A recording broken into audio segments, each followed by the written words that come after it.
no capítulo 11 de Mateus, do verso 2 até o versículo 6. Vamos pensar na palavra do Senhor? Essa mensagem, ela tem aplicações muito importantes, muito valiosas, fundas, significativas para nós, irmãos. Olha só o relato da palavra que diz assim: quando João ouviu no cárcere, preste atenção para isso, onde João estava? No cárcere. Quando João ouviu no cárcere falar das obras de Cristo, mandou por seus discípulos perguntar a Jesus: és tu aquele que estava para vir ou havemos de esperar outro? E Jesus, respondendo, disse-lhes: ide e anunciai a João que estáis ouvindo e vendo. Os cegos veem, coxos andam, os leprosos são purificados, os surdos ouvem, os mortos são ressuscitados, e aos pobres está sendo pregado o evangelho. E bem-aventurado é aquele que não achar em mim motivo de tropeço. Louvado seja Deus. Essa é a palavra do Senhor, irmãos. Muito bem, onde estava João? João Batista, o profeta que anunciou a chegada de Cristo. E não somente anunciou a mensagem de Cristo, mas João Batista teve o privilégio de ver Jesus e apontar para ele e dizer: eis aí o Cordeiro de Deus que tira o pecado do mundo. João foi o profeta escolhido por Deus para ser o último a anunciar a chegada do Messias, o último a chegar a anunciar a chegada do Messias. Muitos profetas antes de Cristo, como Isaías, como Miqueias, por exemplo, tiveram o privilégio de serem profetas anunciadores da chegada do Messias, mas somente João Batista foi mais privilegiado ainda, porque anunciou que Jesus ia chegar e também teve o privilégio de vê-lo, apontar para ele e dizer: eis o Cordeiro de Deus, bem como também de batizá-lo nas águas. Jesus, mesmo não sendo pecador, mesmo não tendo em si pecado, mas ele se submeteu ao batismo para dar exemplo para todos nós, para se submeter à obra de Deus aqui na terra. Mas João Batista também foi um profeta, um servo de Deus que passou por uma situação bem complexa, e aqui eu vou citar para você a situação complexa que ele passou. Ele era um profeta confrontador, um profeta muito ácido nas suas palavras, que ele chamava para o arrependimento, ele confrontava as pessoas, e ele ousou confrontar Herodes e a família de Herodes pelos pecados que estavam correndo naquela família. Não vou aqui entrar nos detalhes. João Batista botou o dedo na cara de Herodes e mostrou-lhe o seu pecado e a necessidade de ele se arrepender. Muito bem, nós temos então aqui um profeta que vai sofrer por causa da sua mensagem. Ele vai ser preso. Herodes manda prender João. Herodes manda prender João Batista. Jesus já estava percorrendo as aldeias, as cidades, pregando o evangelho, fazendo suas obras maravilhosas. João agora está preso no cárcere. É muito interessante isso, irmãos. Não temos no evangelho, em nenhum dos 4 evangelhos, uma menção sequer de que Jesus foi visitar João Batista. Não temos. É possível que não mesmo. Jesus agora se ocupa a fazer a obra que o Pai havia lhe dado para realizar, que é a obra da salvação, a obra da redenção. João está no cárcere, sendo visitado pelos seus discípulos, pelos seus seguidores, seus companheiros de ministério. João, então, angustiado provavelmente naquela solidão, vamos usar esse termo, né, se é o caso, sentindo a ausência de Jesus, a ausência física de Cristo, João chama seus discípulos e diz para eles: eu queria que vocês fossem a Jesus agora. Perguntem para ele: tu és o Cristo ou nós temos que esperar outro? Por que a pergunta de João, irmãos? Por que a pergunta de João Batista? João Batista agora está em conflito. Ele está preso, Jesus está lá, mas ele não tem a presença de Jesus, ele não vê um milagre de repente de Jesus vindo libertá-lo. Jesus não faz nada para libertá-lo. Ele é preso e não tem a companhia de Jesus e não tem uma intervenção de Jesus para ele. O que acontece, irmãos? O que acontece conosco nessas circunstâncias? Quando nós nos encontramos aflitos, oprimidos, enfermos, nós que somos pregadores, nós que pregamos a eficácia de Deus, nós que pregamos o poder de Deus, nós que pregamos um Deus de poder, um Deus que cura, um Deus que liberta, um Deus que resolve problemas, um Deus que fala com as pessoas, um Deus que se manifesta de forma maravilhosa. Nós pregamos isso. Só que o que vai acontecer com João Batista é o que também pode acontecer comigo e com você. Haverá momentos em que aquele milagre que eu anuncio para alguém e que acontece com alguém não vai acontecer comigo. Quando aquele livramento que abençoou a vida de alguém, porque eu anunciei a essa pessoa, o livramento de Deus, ela foi abençoada com o livramento, com a provisão de Deus, agora comigo não acontece. Quando eu preciso, não acontece. Isso ocorreu com João Batista. Ele anunciou o Messias. Ele foi usado por Deus para grandes obras, as que estão relatadas nos evangelhos e aquelas que não foram relatadas, mas que ocorreram no ministério de João Batista. Um ministério poderoso, um ministério cheio da unção de Deus. Agora João está preso. Não tem milagre na vida de João. Não tem livramento para João. E Jesus está por ali, por perto. E mais do que isso, meus amados irmãos, Jesus sabe muito bem que João está preso. Jesus sabe que você, que eu, estamos enfrentando alguma tribulação. Jesus sabe que também podemos estar no nosso cárcere, no cárcere emocional, no cárcere das situações transitórias da vida, dos apertos da vida. O que é o cárcere? O cárcere é um lugar de limitação de nossos movimentos. O cárcere é um lugar de isolamento, é um lugar que nos isola do convívio das pessoas que amamos. João estava literalmente no cárcere, na prisão, num presídio. Eu e você podemos estar em outros cárceres da vida, como citei agora, cárceres emocionais, cárceres relacionais. Podemos estar vivendo o cárcere de relacionamentos interrompidos, de relacionamentos fraturados. Podemos estar vivendo o cárcere emocional da ansiedade, podemos estar vivendo o cárcere emocional do estresse, da angústia, da depressão e das demais enfermidades que se desencadeiam em função da depressão. Cárcere da vida. Não precisa estar num presídio para estar num cárcere. Basta estar se sentindo imobilizado ou imobilizada. Basta estar se sentindo sem a companhia afetiva de alguém que fisicamente está presente, mas não está em comunhão, não está em sintonia com você. Nós podemos estar vivendo também o cárcere espiritual, ou seja, podemos estar distantes de Deus. Não que Deus esteja distante de nós, mas nós distanciados do Senhor.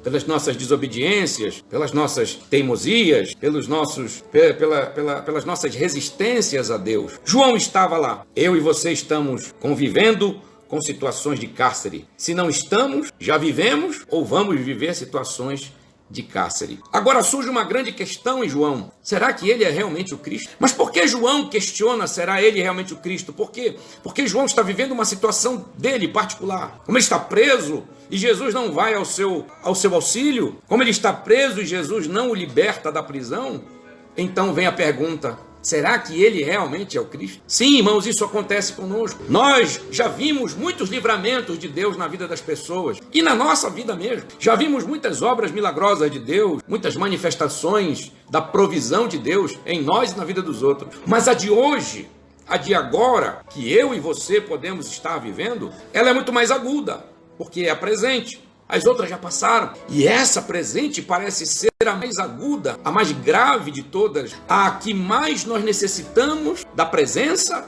do livramento, do milagre de Deus. Então, há um apagão na nossa mente, há um apagão dentro de nós. Nós esquecemos do que Deus fez por nós. Nós esquecemos das bênçãos que Deus realizou na nossa vida. E aí nós começamos a duvidar. Nós começamos a duvidar da existência de Deus. Outros não duvidam da existência de Deus, mas passam a duvidar se Deus realmente se importa conosco. É perfeitamente natural, perfeitamente compreensível que João Batista estivesse ali duvidando da messianidade de Cristo. Por quê? Porque agora o problema era com ele. Porque era ele que agora estava precisando de uma ação de Jesus, de um livramento. Claro, ele não queria estar preso ali.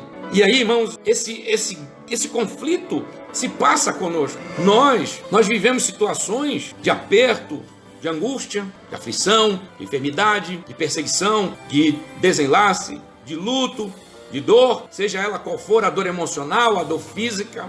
E aí nós precisamos de Deus e parece que não acontece nada. E nessas horas então nós começamos a questionar: será que Deus realmente se importa comigo? Será que Deus realmente está presente? E outros vão mais a fundo: será que Deus realmente existe? Será que toda essa minha vida de cristão, será que toda a minha entrega, será que todo o meu sacrifício por causa do Evangelho valeu a pena? E a gente costuma fazer essas perguntas quando estamos afetados por algum tipo de tribulação, quando estamos muito precisando de uma ação de Deus. Cadê o milagre? O milagre não veio para mim. Cadê o livramento? O livramento não veio para mim. Deus não veio ao meu socorro. Deus não me curou da enfermidade. Deus não livrou o meu ente querido, aquela pessoa que eu amava, da morte. Onde está Deus? Essa pergunta muitos fizeram. E João Batista agora está se questionando, será que ele realmente é o Cristo? Poxa, eu falei tanto dele, eu avisei que ele iria chegar, eu preparei o povo para a chegada dele, eu apontei para ele, eu inclusive encorajei os meus discípulos a segui-lo, eu batizei ele, e agora ele não vem ao meu encontro, e agora ele não vem me visitar, e agora ele não vem me livrar daqui do cárcere. É muito significativo esse detalhe de Mateus. Quando João ouviu no cárcere falar das obras de Cristo, ele estava no cárcere e os seus discípulos iam lá visitá-lo e diziam para ele: olha, João, Jesus está fazendo obras maravilhosas por onde passa. Então ele perguntava: e por que comigo não? E por que ele não se preocupa comigo? Por que ele não se lembra de mim? Porque afinal de contas eu sou até parente dele. A gente fica com essas perguntas quando as coisas acontecem com a gente, quando nós somos afligidos. Isso diz respeito muito a você também que está aí agora. Quando as coisas apertam para o seu lado, você logo quer que Deus tome uma providência. Diante de alguma situação ameaçadora,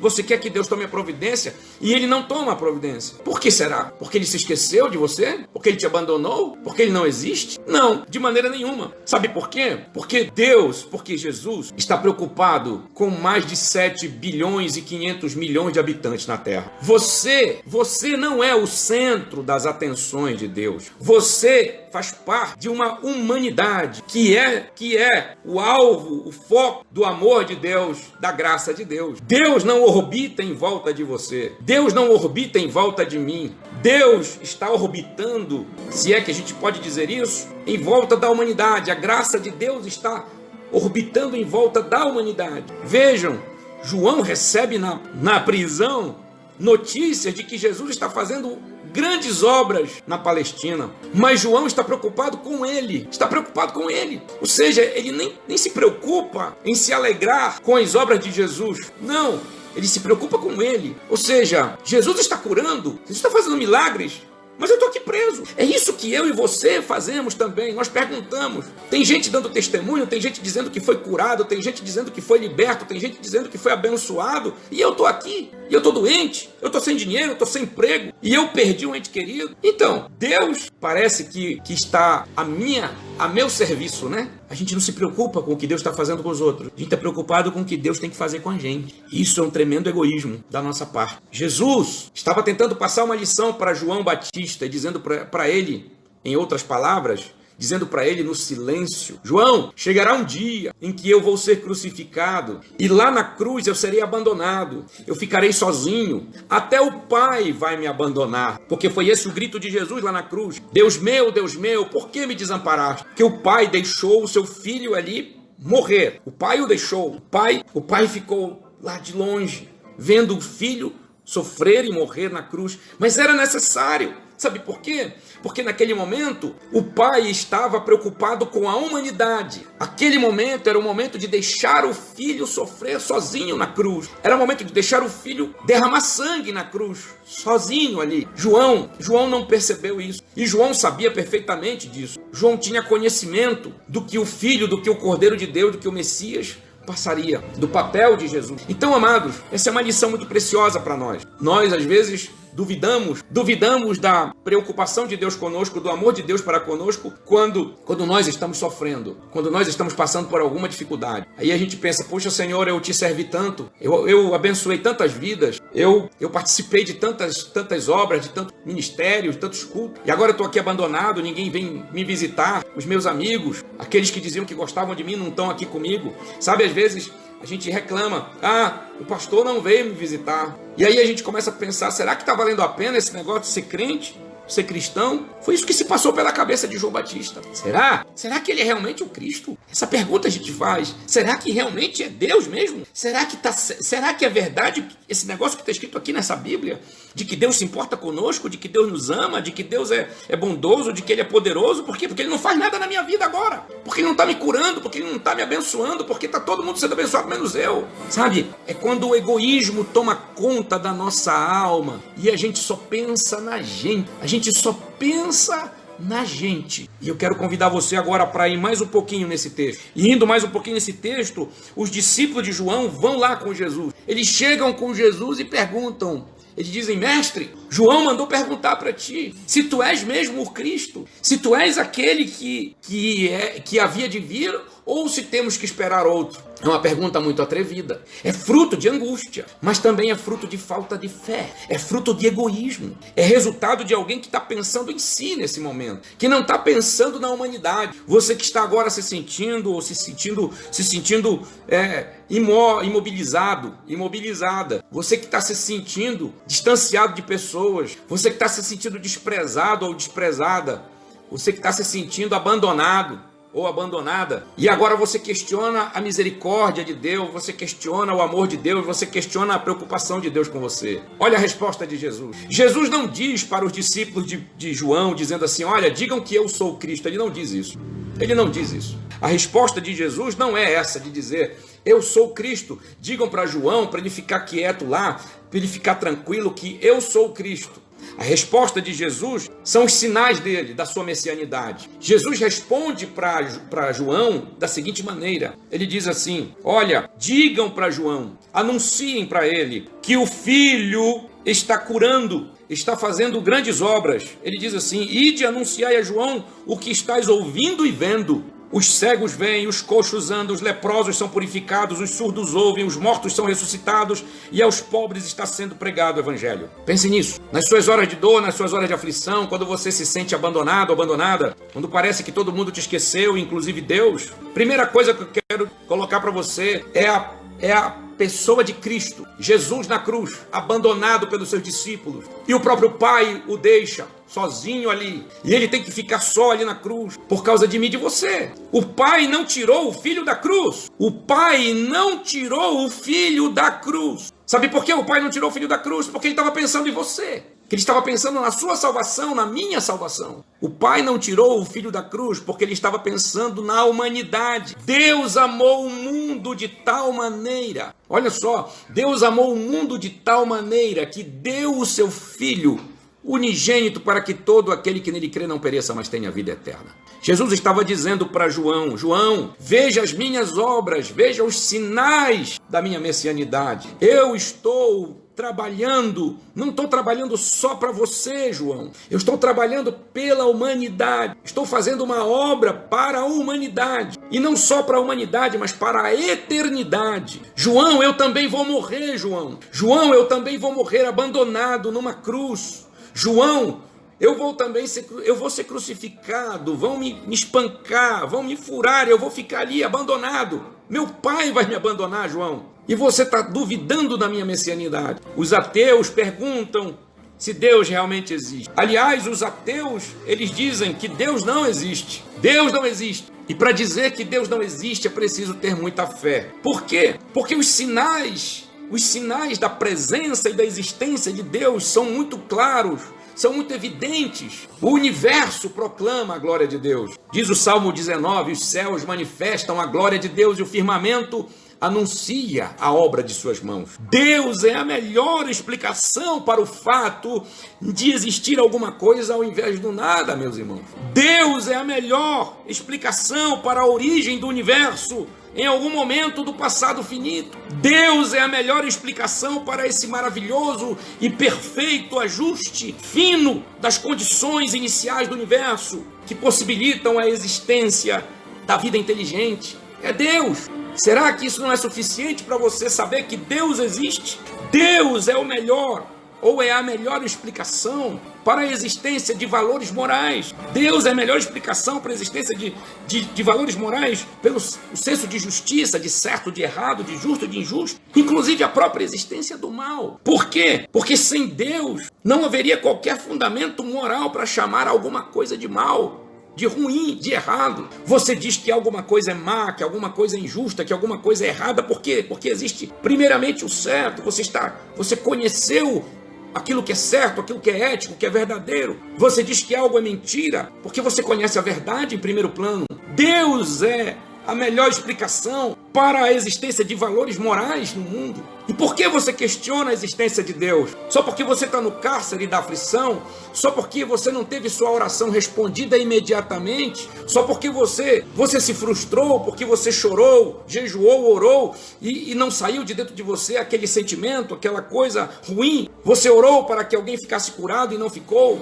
Você pediu para você ser curado de uma enfermidade e até agora não ficou? Então você começa a duvidar da existência de Deus? A própria possibilidade da existência de Deus implica na sua existência. E aí, portanto, se Deus é ao menos possível, então a gente conclui que Ele existe. Mas a existência de Deus também pode ser manifestada pela tua experiência com Ele, a experiência pessoal. Deus pode ser conhecido e experimentado de forma imediata por todos aqueles que o buscam. E Deus se revela através das Escrituras. Deus se revela através da palavra dele, da palavra revelada. Deus se revela através do seu Filho, através do Cristo. Cristo Jesus, o Filho de Deus, é a revelação perfeita de Deus. Deus se fez carne e habitou entre nós. Veja, você que está como João Batista, não está vendo sentido na vida, por quê? Porque tuas orações ainda não foram respondidas, não foram ouvidas. Você que não teve a resposta de suas orações ou das promessas de Deus na sua vida concluída. Pense, por exemplo,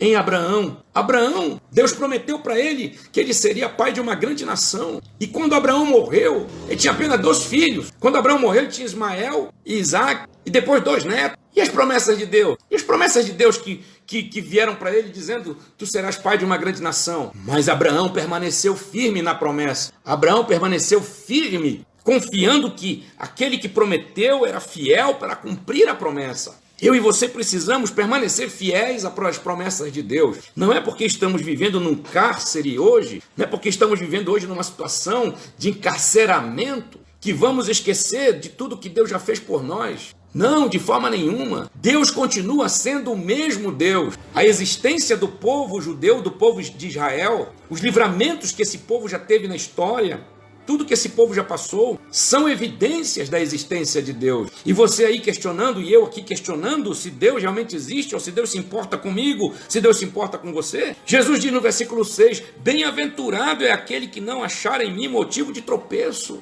Você pode se decepcionar com tudo, com qualquer outra coisa nesse mundo, mas não se decepcione com Deus. Pense no que Ele já fez por você. Só o fato de você estar aí vivo, viva, respirando, é uma evidência da assistência de Deus. Você está pondo para dentro oxigênio, você está pondo combustível que é dele. Você não paga por isso. A tua existência, a minha existência, é uma manifestação real, física, material da existência de Deus. Não duvide, saia desse conflito, creia, não tema, continue. Mesmo que você nesse momento não esteja se sentindo confortável, mesmo que você esteja vivendo no cárcere agora, mantenha-se firme. O Senhor está no controle das coisas. Ele está agindo. Sinta-se parte dessa obra, mesmo que você esteja no cárcere. Eu quero convidar você para olhar para a cruz. Olhando para a cruz, a gente vê o Filho de Deus sozinho lá, desamparado, gritando, Pai, por que me abandonaste? Ele estava lá, era o cárcere de Jesus. E ele estava lá sofrendo por mim e por você, por nossa causa, pela nossa salvação. Ele sabia o que estava fazendo. Ele sabia que era necessário ficar só ali, mesmo que lhe custasse muita dor, muito sofrimento, solidão.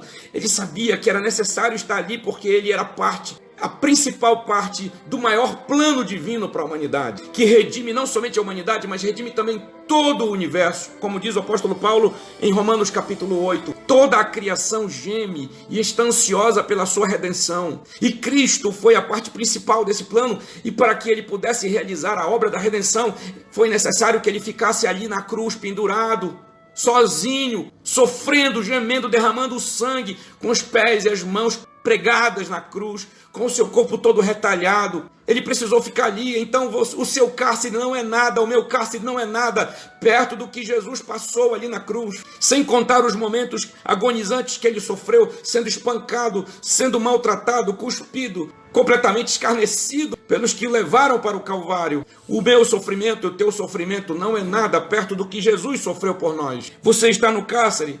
Sim. Você está no cárcere? Eu estou no cárcere? Sim, posso estar no cárcere. Poderei estar no cárcere amanhã, estive no cárcere ontem. Não importa quantas vezes eu estive no cárcere, o que importa é que Jesus esteve na cruz, e lá na cruz ele realizou uma obra de sofrimento, de sangue, de dor por causa de você. Eu, nesse momento, encorajo você a não desanimar. Mesmo que você esteja passando pela pior das situações, pelo pior momento de sua vida, pela situação mais dolorosa, mais desconfortável que seja, Jesus fez também algo que exigiu muita dor, que exigiu muito sofrimento e que exigiu morte dele. E era por sua causa. E também digo mais para você, ele está vendo o teu cárcere, ele contempla o teu cárcere, ele está vendo a tua dor, ele está vendo o teu sofrimento, ele está vendo o teu abandono, ele está vendo o desprezo que você está sofrendo, ele está vendo a dor emocional que você está sentindo, ele sabe de tudo. E outra coisa te digo ainda mais, o cárcere é necessário para mim e para você. O cárcere é necessário para nós. É preciso que por algum tempo nós passemos um tempo no cárcere, um tempo no exílio, um tempo de solidão para experimentarmos a solitude, para aprendermos que não é necessário estar rodeado de pessoas, mas que basta estar em sintonia com Deus, para que possamos desfrutar da comunhão dele e sentimos paz em nossa alma. João Batista, por causa do seu conflito, por causa da sua dúvida, por um momento ele se distanciou do Senhor. Mas depois que Jesus manda a resposta, e a gente não sabe qual foi a reação dele, mas cremos que ele deve ter recebido bem. Jesus disse, digam para João. Ele não disse, digam para João, eu sou o Cristo. Não, ele digam para João o que eu estou fazendo, o que vocês estão ouvindo, o que vocês estão vendo. Então o Espírito Santo manda dizer para você, através dessa leitura, Deus está presente no universo. Deus está mantendo o universo em ordem. Deus criou o universo, mantém esse universo. Deus está presente. Deus está vendo todas as coisas. Ninguém escapa dos olhos de Deus. Os que estão no cárcere, os que não estão. Os que estão vivendo bem, os que não estão. Os que estão chorando, os que não estão. Os que estão sofrendo, os que não estão, todos eles estão sob o olhar desse Deus. E aí eu pergunto para você que está vivendo meio que sem sentido, que está sentindo a vida sem propósito, sem valor. O que você espera então da vida? Será que essa vida vai te dar alguma coisa? Será que vale a pena? Será que vale a pena dizer que Deus não está presente, que Deus não existe? Será que vale a pena abrir mão dessa fé? Será que vale a pena abrir mão de tudo que já foi feito, de tudo que você já viveu? Eu diria que não. Eu diria que não, porque Deus fez algo muito maravilhoso. Ele enviou seu Filho, Ele deu o seu Filho por nós, para viver, para passar por um tempo de muita dor, de muita aflição, por nossa causa. Se de repente você se acha nessa situação de dizer que a vida não tem sentido, não tem valor, não tem significado, eu pergunto então para você, afinal de contas, se o que você acha, se o que você sente agora, se você realmente está sentindo a vida sem sentido, sem razão, se está frustrado com Deus, decepcionada com Deus, eu pergunto para você então, para que fazer festa? Para que se alegrar pelo nascimento de um filho então? Por que chorar por um filho que está nas drogas? Se a vida perdeu o sentido para você, por que chorar por um filho que não crê em Deus, que está nas drogas, que está passando por situações desse tipo, que está preso? Por que então se alegrar por uma criança que nasce? Por que lutar pela verdade? Por que lutar pela justiça? Para que defender a verdade? Para que se sacrificar por uma causa justa ou nobre? Para que combater o mal? Você pode até ter se desiludido com Deus, mas você continua achando que mentira é mentira e verdade é verdade. Então para quê? Se abandonarmos Deus, irmãos, tudo perde o sentido. Se abandonarmos a nossa confiança em Deus, também abandonamos nossa confiança na verdade, na justiça, porque dele vem a verdade, dele vem a justiça. Se abandonarmos a confiança em Deus, se abandonarmos a nossa confiança nas suas promessas, no seu cuidado para conosco, só porque algo ruim está acontecendo com a gente, então a vida não tem sentido. Mas será que ela não tem sentido mesmo? Olha as perguntas que eu faço para você. Você é uma pessoa que nutre esperança.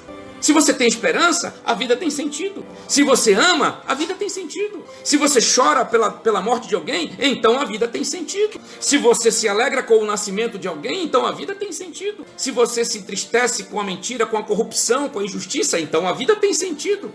Então por que você parou de confiar em Deus? Então por que você parou de confiar nas promessas de Deus? Se Deus não existe, irmão, por que tanta preocupação com essas coisas? E aí eu termino essa palavra aqui dizendo para você, olha, se Deus não existir, se Deus não se importa conosco, então eu e você não passamos de abortos da natureza, jogados em um universo sem propósito, para vivermos uma vida sem propósito. No entanto, na realidade, na prática, não é assim que as coisas são. Nós gostamos de viver, mesmo que a vida não seja tão generosa conosco. Nós gostamos de existir, mesmo que estejamos cercados de circunstâncias de sofrimento, de dor, de decepções, de aflições. Nós não queremos morrer, porque para nós a vida é importante. Nós vivemos como se nunca fôssemos morrer. Mesmo com todos os nossos padecimentos, nós vivemos como se não fôssemos morrer. E sabe por que tudo isso ocorre dentro de nós? Sabe por que nós vivemos como se nunca fôssemos morrer? Sabe por que nós queremos viver apesar de tudo, de todo? É porque Deus existe. É porque Deus está presente. A presença e a existência de Deus alimentam em nós esperança, alimentam em nós o senso de justiça, alimentam em nós a apreciação, o valor pela verdade, alimentam em nós a alegria pela companhia daqueles que amamos, alimenta em nós o fato de termos uma família, ou de termos pelo menos alguém com quem compartilhar a nossa vida. Deus existe, Ele está presente. Se Ele não está aí te livrando daquilo que você queria que Ele te livrasse, te curando da enfermidade que você queria que Ele te curasse, Ele não significa que Ele te desprezou, não significa que Ele te abandonou. Quando você tiver esse conflito, quando você estiver vivendo esse conflito, lembre-se do Cristo na cruz, lembre-se de Jesus na cruz do Calvário, lembre-se dos apóstolos que morreram por causa do Evangelho, lembre-se daqueles cristãos que eram jogados na arena, no Coliseu de Roma, para serem devorados por animais. Eles morriam por causa do Evangelho, por causa de Cristo. Eles faziam questão de ir lá para dentro para serem devorados por animais ferozes, por leões, por chacais, por tigres ferozes, famintos. Por quê? Porque eles tinham uma esperança, porque tinham uma confiança no Deus deles, no Deus poderoso deles. Estavam dispostos a dar a própria vida por causa de Jesus, por causa do Evangelho. Quando você estiver se sentindo no cárcere e vierem as dúvidas e vierem essas questões, será que Deus realmente existe? Será que Ele se importa realmente comigo? Que você possa resgatar na sua mente, primeiro, o sacrifício de Cristo, e segundo, o sacrifício de todas aquelas vidas que se intrigaram por causa de Cristo. João poderia ter guardado aquilo para si, poderia ter questionado isso diante de Deus em suas orações, mas não, ele contaminou os seus discípulos. Ele chamou os discípulos e disse, olha, vão lá e perguntem para Jesus se ele realmente é o Cristo. João contaminou os seus discípulos com a sua dúvida. João contaminou os seus discípulos com a sua decepção. João contaminou os seus discípulos com a sua falta de fé. João contaminou os seus discípulos com o veneno da desconfiança. E aí eu quero deixar uma advertência para você. Você pode estar passando por muitas aflições nesse momento, questionando a existência, o cuidado de Deus para com a sua vida. No entanto, eu queria advertir você. Não contamine seus filhos com a sua revolta, com a sua decepção, com a sua frustração momentânea. Não contamine seus amigos, não contamine seus familiares, não contamine seu esposo, sua esposa, não contamine seus irmãos na fé. Converse com Deus. Você não peca por questionar Deus. Você não peca por questioná-lo. Questione, mas fale com Ele. Não contamine pessoas que estão vendo e ouvindo Jesus fazer obras e estão contentes com isso. Pelo contrário, encoraje essas pessoas. Dê ânimo para elas e espere que Deus vai resolver esse conflito dentro de você. Procure em Deus. Sabe, lance sobre Ele as suas ansiedades. Lá, o apóstolo Pedro fala assim, lançando sobre Ele toda a nossa ansiedade, porque Ele tem cuidado de nós, tem cuidado de vós. Lance sua decepção, lance sua frustração, lance suas dúvidas. Lance sobre Ele, que Ele vai cuidar de você. Mas não contamine as pessoas. Eu não tenho o direito de contaminar quem está vendo e ouvindo as obras de Deus, quem está tendo experiências maravilhosas com Deus. Eu não tenho esse direito, nem você tem esse direito. Vamos agir, vamos nos consertar com Deus. No nosso cárcere, vamos falar com Deus, vamos conversar com Ele, vamos expor para Ele nossas queixas, e Ele vai cuidar de nós. Eu repito isso, eu estou enfatizando isso, Ele vai cuidar de nós. Como Ele cuidou de João, como Ele respondeu para João, Ele vai responder para você. Você pode se alegrar, Você pode se alegrar por aquilo que Deus está fazendo nas outras pessoas. Alegre-se porque Deus está curando pessoas. Alegre-se porque Deus está respondendo orações de pessoas que estão perto de você. Alegre-se porque vidas estão se rendendo a Cristo. Alegre-se porque vidas estão sendo libertas. Esse momento não é tão agradável para você, talvez. Ou pode não ser tão agradável para você ou para mim. Mas está sendo bênção para muita gente. Deus está realizando coisas maravilhosas na vida de muita gente nesse planeta Terra, neste exato momento. Apenas confie. Você não peca por questionar. Você não peca por se sentir em conflito, por ter conflitos interiores. Mas você precisa colocar um termo nisso. Você precisa colocar um termo nisso. Dizer, Senhor, eu estou me sentindo desamparado. Estou me sentindo desamparada. Eu estou sentindo que parece que o Senhor não se importa comigo. Eu estou vivendo um momento muito ruim na minha vida. Estou vivendo um momento de abandono. Eu estou vivendo um momento de ruptura nos meus relacionamentos. Eu estou vivendo momentos de fortes tentações. Estou sentindo vazio na minha vida. A vida perdeu sentido para mim. Mas fale isso para Deus.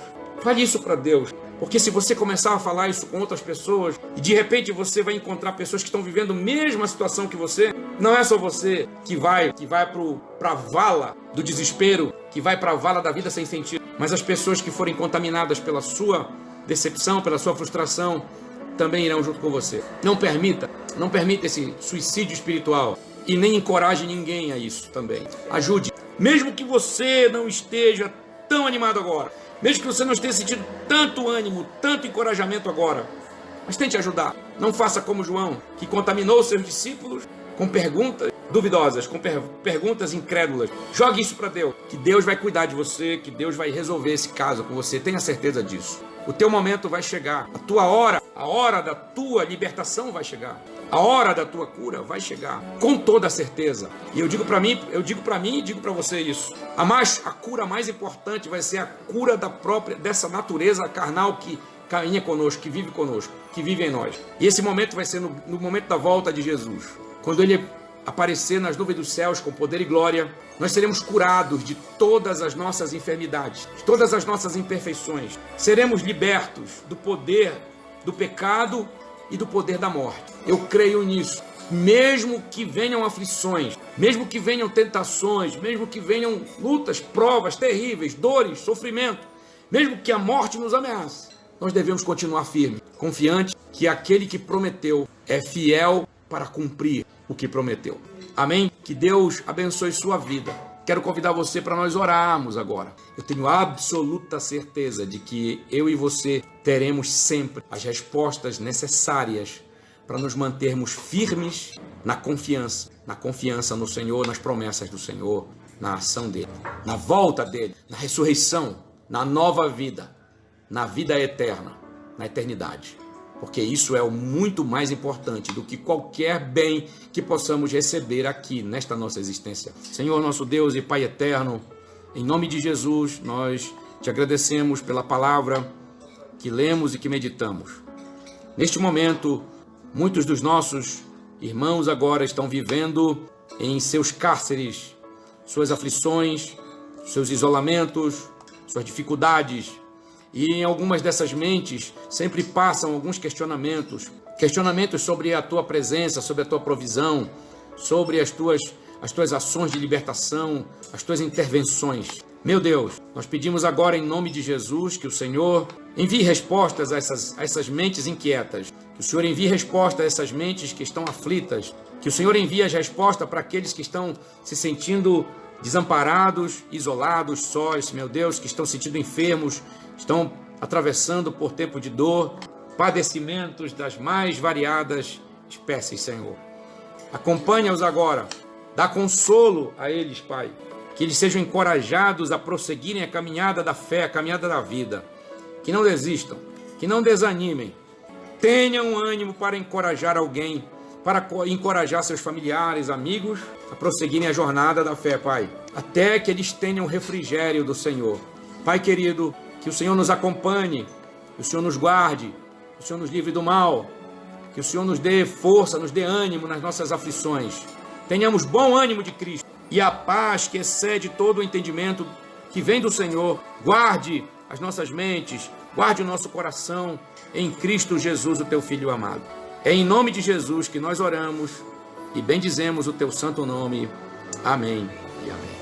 Que o Senhor te abençoe, principalmente você que está vivendo um estado de cárcere, de aprisionamento, seja qual for esse cárcere. Se vier, se bater aquela dúvida de João, lembre-se de Cristo. Lembre-se de Cristo na cruz. Lembre-se do Calvário. E também lembre-se que você nunca ficará sem respostas. Basta esperar. Basta confiar.